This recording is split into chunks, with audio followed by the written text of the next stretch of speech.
Diduga akibat konsleting arus pendek listrik, lantai 2 ruko rumah makan Samoraso yang berada di Jalan Tanjung Barangan, Kelurahan Bukit Baru, Kecamatan Ilir Barat 1, Palembang diamuk si Jago Abang.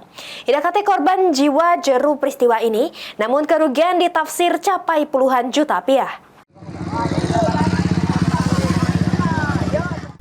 Lantai 2 ruko rumah makan Samoraso yang berada di Jalan Tanjung Barangan, Kelurahan Bukit Baru, Kecamatan Ilir Barat 1, Palembang pada Kamis dalu diamuk si Jago Abang. Warga yang selek kobaran api di lantai 2 ruko langsung mengabadikannya sama berteriak minta tolong. Dari pantauan PAL TV di lokasi kemotongan, terselek puing-puing bekas peralatan masak juru lantai 2 tersebut. Banyak yang rusak akibat amukan si Jago Abang. Bahkan plafon ruko tersebut pun rusak parah. Menurut keterangan salah satu pegawai di rumah makan tersebut, kalau api pertama kali diketahui oleh kawannya yang pas itu lagi tidur di lantai 2. Sehingga langsung berteriak sama mencoba untuk midem ke dewek sembari menunggu petugas damkar datang ke TKP.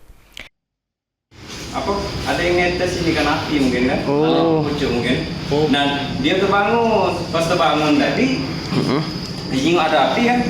Dia pakai HP, turunlah ke bawah teringat lagi ada inisiatif dia tadi nak nyiram ya. Dia tuh kan, nak naik sampai sini, masuk bawahnya, nak turun tadi disambut oleh kawan tadi kan, kawan naik, dia turun, jajai tadi. Akibat peristiwa kemotongan tersebut, lantai 2 tempat penyimpanan barang-barang habis dilahap si Jago Abang, yang diperkirakan kerugian capai puluhan juta rupiah. Heru Wahyudi, PAL TV.